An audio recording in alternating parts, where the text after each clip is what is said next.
Well, apparently Ayesha Curry has been disrespecting Steph Curry, and the internet has been going insane about it. I didn't get a chance to hear what she said exactly. I've seen people reacting to what she said, but I don't know exactly what she said. But let's go ahead and get right into the video. Ayesha Curry's cheek clapping situation is insane. This is by the legend O'Shake Dude Jackson, baby. Let's go ahead and get right into it. On August 20th, 2025, Ayesha Curry appeared on the Call Her Daddy podcast. And she said some pretty interesting things. 4 kids. Did you always knew you wanted a big family? No. So I didn't want kids. I didn't want to get married. I thought I was going to be career girl and that's it. And I had my eyes set on my goals. And I was never the little girl that like dreamt about the wedding dress and all of that. And then it happened so early in my life. Now, again, she's talking about her. It didn't just happen. You chose those things. You made those decisions. You made the decision to say, I do, that you wanted to marry this man. You made the decision to have each and every kid. What is she saying? It just happened randomly. No, these are decisions that you made and commitments that you made that have obligations that come with them. We have to get wives off of podcasts.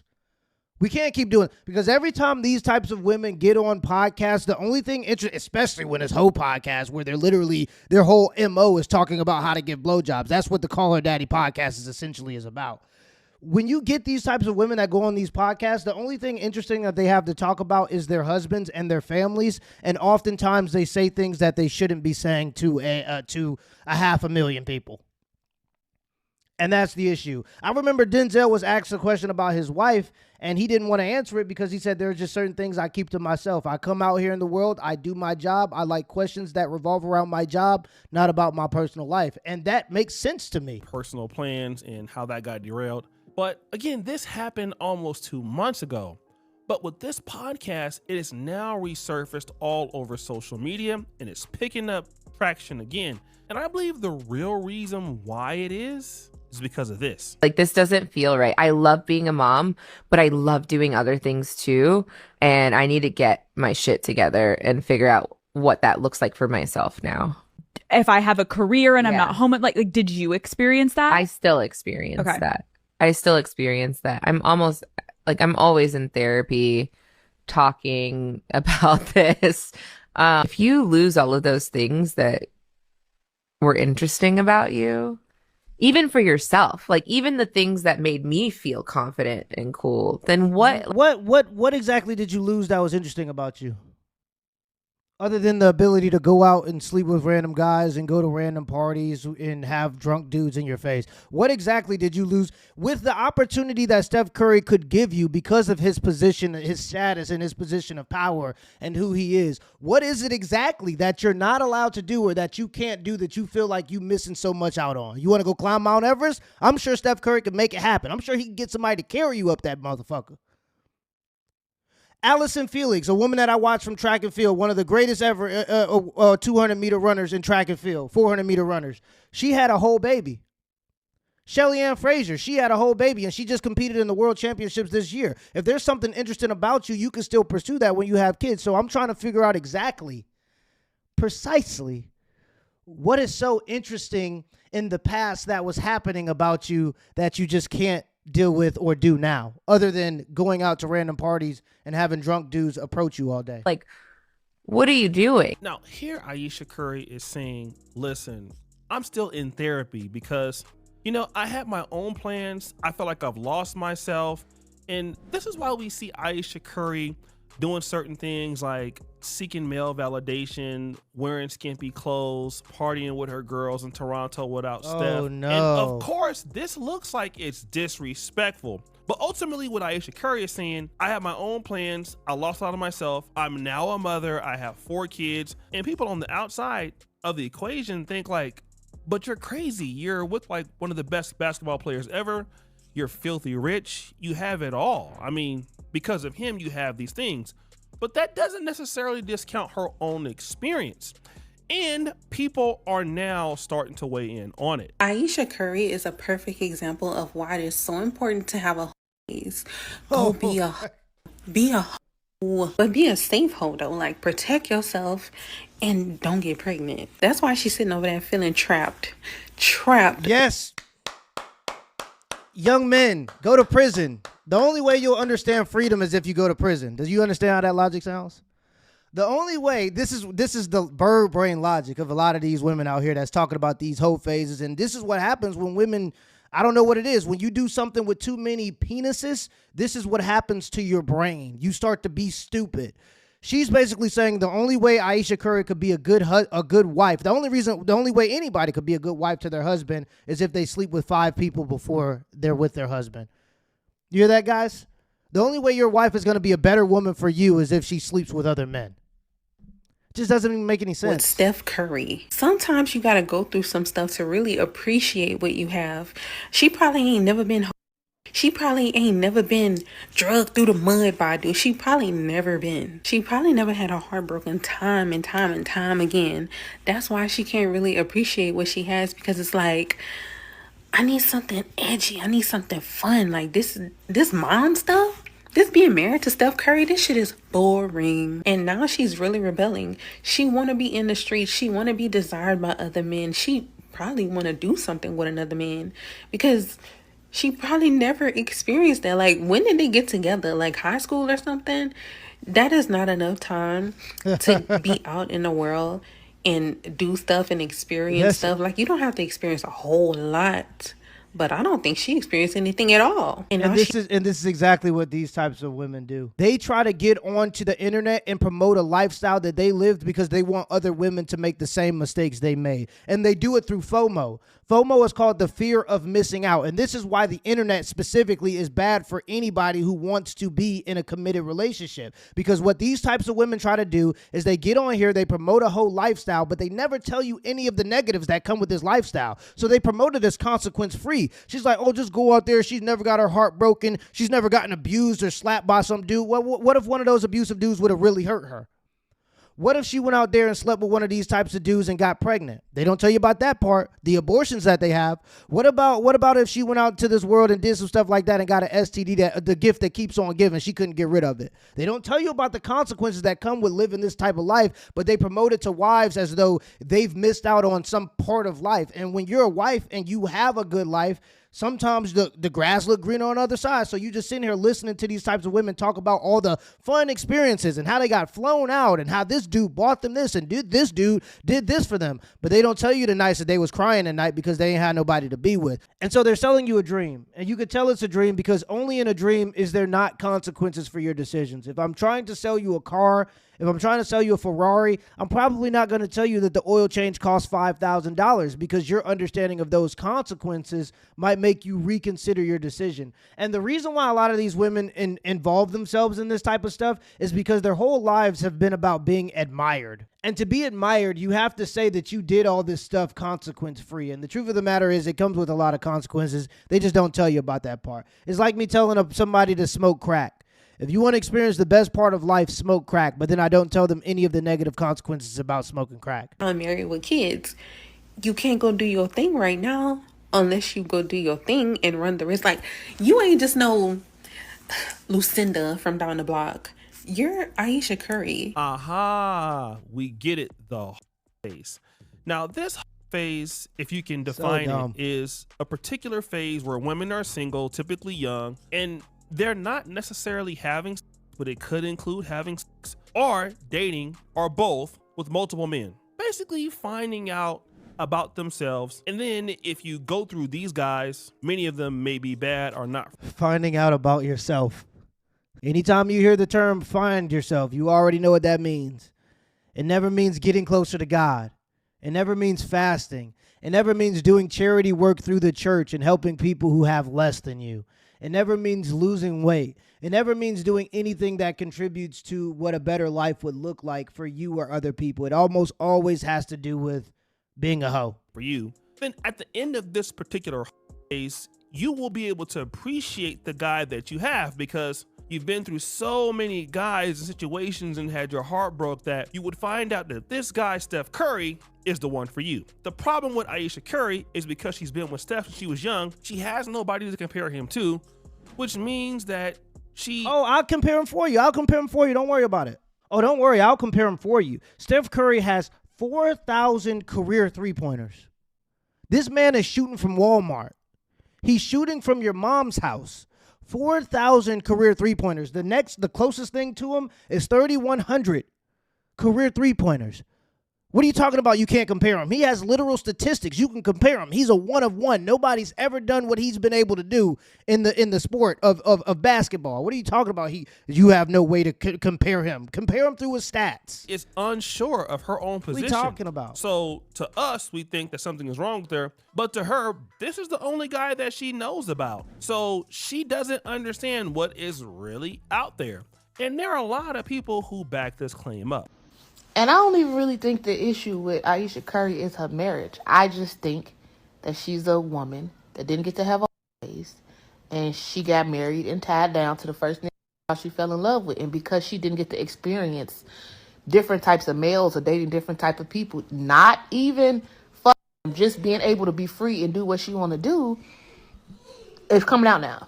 And you see how it happens. Look at the type of verbiage they use. She just equated being a hoe with freedom, because to some people, that's all freedom means, is the freedom to be a hoe. What are you talking about? Experience other men outside of Steph Curry. Oh, and I'm not talking about sexually. What type of experience other than a sexual experience could somebody give Ayesha Curry that Steph Curry cannot? Has she not experienced flying on private jets? Has she not experienced the victory of an NBA championship game? What are we talking about? What type of other experience outside of a sexual experience is another man going to be able to provide Ayesha Curry? But this is how it goes. And what men have to understand is it's all the fear of missing out. We have to understand that women have a smaller window for these types of quote unquote experiences. So they have a deeper sense and a deeper fear of missing out on something in life like this, because they have a smaller window to do things like this. And so these types of women get on here and they attack them from that perspective. They attack them and they use that fear of missing out against them, instead of telling them, no, there ain't nothing out in the world. These dudes will just treat you bad. Go ahead and love your husband, love your man, love your family, because at the end of the day, that's probably what you're going to want anyway. Instead of saying that, they're just saying, well, she just lacks the experience. That's why she has regret. It's because she didn't sleep with enough men. No, it's because she's going online and she's listening to women like this talk about all of the best parts of living this life, but they don't talk about any of the consequences of it. Crazy. Again, this lady is saying the same thing. Like, she just needed to get it out of her system. And of course, now there's a rebuttal to this. Sleeping around for women in their youth is way too easy, and it's hard to respect something that comes too easy. Even from a biological and evolutionary standpoint, a life of escapades with multiple men without any kind of emotional involvement is the antithesis of the female mating strategy. In other words, a woman sleeping around goes against natural law. Yeah. Scarcity creates value, and girls are depleting their value by making themselves too easily available to men. They don't realize what's waiting for them at the end of an exciting 10 years or so.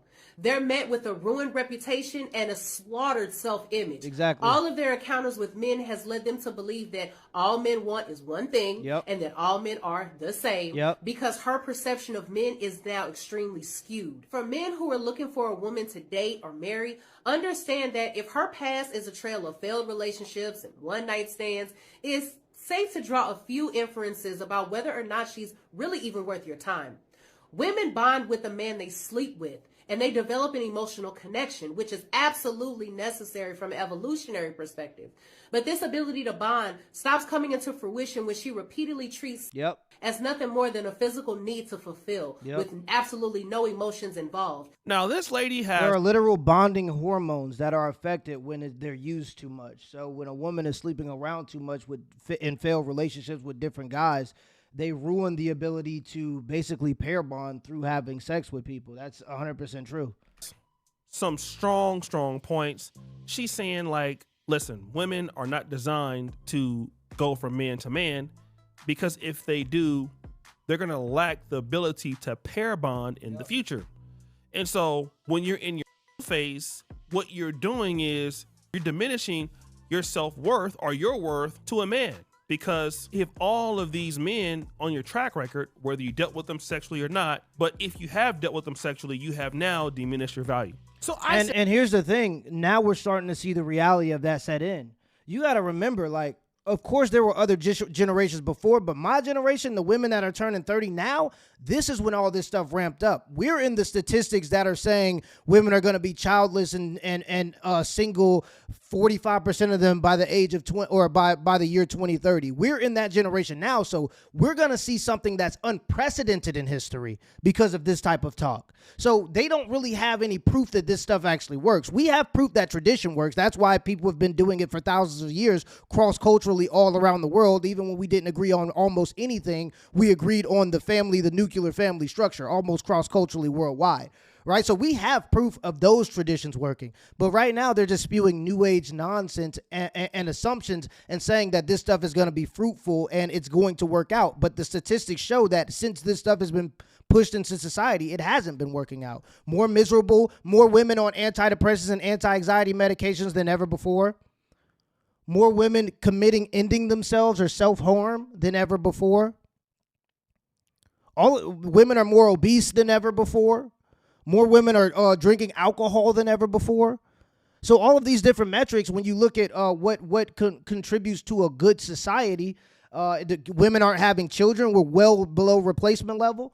So all that stuff comes from this stuff being pushed into the world and without consequence, and it being promoted without consequence. Them saying that this stuff doesn't come without consequences because the consequences happen further down in the future, and we're starting to see that reflect now. I think in the future somebody's going to have to do something about it because it's just not conducive for a productive society. Hey, look, let me think about this as, not a man that's from the manosphere community and just coming down real hard on Ayesha Curry. Well, let me think of it like this. I'm now 44 years old. If I was 24 years old and a man wanted to get married to his wife, what would I tell him? I'll tell him, hey man, before you get married, you probably want to get it out of your system. What does that mean? Well, you might want to go out there and clap it up. You might want to go out there and experience who you are as a man, deal with different women. And then once you get to where you are, you will understand that it's not really worth it, and you will settle down with one woman that you can stand. Got it. That's what I would say. And most of us would tell other men this. However, I'm not a woman. So is there some curiosity out there for women? I believe that just like men, women want to get it out of their system. They have needs, Okay, I wouldn't say that for multiple reasons. One of the reasons why is because I've seen dudes who were womenizers go out there and sleep with women who had boyfriends on accident because the women lied. And then they had a loss of trust amongst all women because they were the guy that the woman cheated on her boyfriend. I've seen dudes experience that. I've seen dudes become hardened and fail and not want to make commitments to women because of the type of women that they deal with when they were in these phases. I've seen dudes go out there and get a woman pregnant that they hate. You get what I'm saying? A woman that they can't bear, a woman that they can't stand is now the mother of their child. That's not something you could take back. So like this mentality, even I guess from O'Shea even, is being pushed without consequence. What's the consequence? Because you don't get control as a man once your baby batter fly out.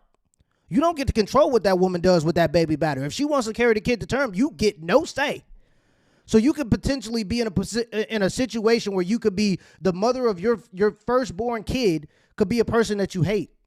How is that going to work out in the future? I don't think you get it out of you. I think you get it into you. Sexual needs, they need to find themselves. So if I need to find myself as a human and as a man, I can understand a woman doing that.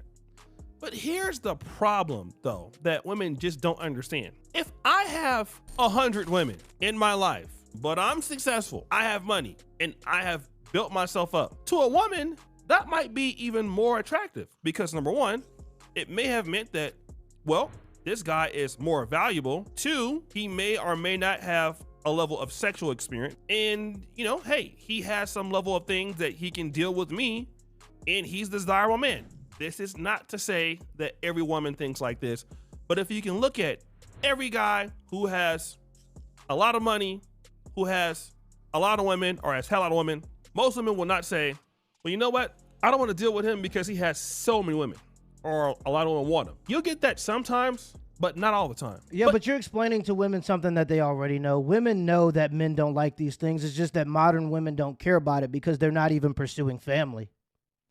Women cared about what women wanted when they wanted good men to help them take care of a family. Now they just want a man that's strong enough or buff enough or tall enough to just bust. They're not looking for family. So, of course, they're not going to care about the things that men want. They just want to be alleviated from the consequences. This is why you'll see abortion being pushed, is because they want to be alleviated from the consequences of being promiscuous. This is why you'll see things like social programs, welfare programs. Women will vote for a lot of those types of things just in case they get pregnant. They want the state to be willing to take care of the kids for them, help them take care of the kids, right? So they don't necessarily care about what men want. They just want to be alleviated from the consequences of them being promiscuous because they're not pursuing family anymore. Flip it to what a man can understand. If a man understands that you have many men, and of course, this is why women lie about body count. Why do women lie about body count? Because no woman wants to go on to a man and say, you've had 47 dudes. The reason why women don't tell the truth, and they say 47, but now they say 4, is because they know that their worth is tied to their body count. And men do not like phases, all right? Because one thing about phases, if you were yesterday, you're probably a today. We can look at Brittany Renner, which I got tricked because I thought, like, well, maybe she changed her life. Well, she tried to change her life, but a tiger doesn't change their stripes. And so if a man thinks that you were back then he feels like that's just who you are. If you're a woman and you're not, because that's not who you are, then you're not interested in just being with any man. You're interested in being with the man that you want, or one man. And that is what is respectable.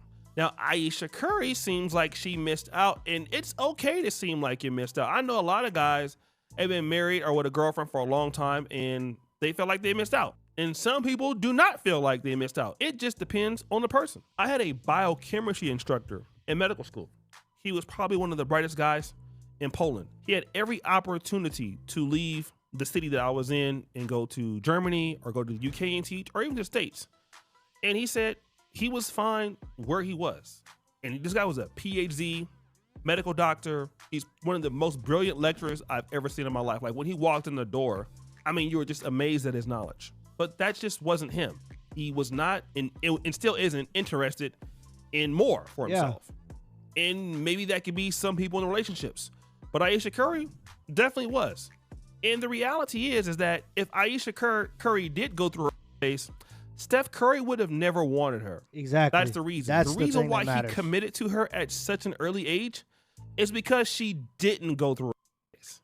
If she had went through her phase like these women are suggesting, then she would have ended up like them, which was with nobody and broke. As the great economist Thomas Sowell once said, there are no solutions, only trade-offs. Exactly. Again, there are no solutions, only trade-offs. And once you understand that, it all makes sense. Well, guys, what do you think? It's your boy O'Shea do. O'Shea. Yeah, well, Ayesha Curry has to be very careful about the company she keeps and the ideas that she allows in her head, because the devil is very persuasive. And he never sells you hardship. He doesn't say it's going to be hard. He says you can go out here and be a hoe and there's going to be no consequences. This is going to make you a better wife. He doesn't sell you hardship. He sells you comfort. And this just shows that misery is a symptom of the mind. Misery is a symptom of the mind. You can choose to be miserable. And there are some people who can have everything that you would assume would make a person happy, and they will still choose their own misery. They'll still choose misery. And I just think that that's insane. Let me know in the comments below if this video was a W or L, and give me the HBO special. That's a help brother out special. Hit the like and the subscribe button for more content.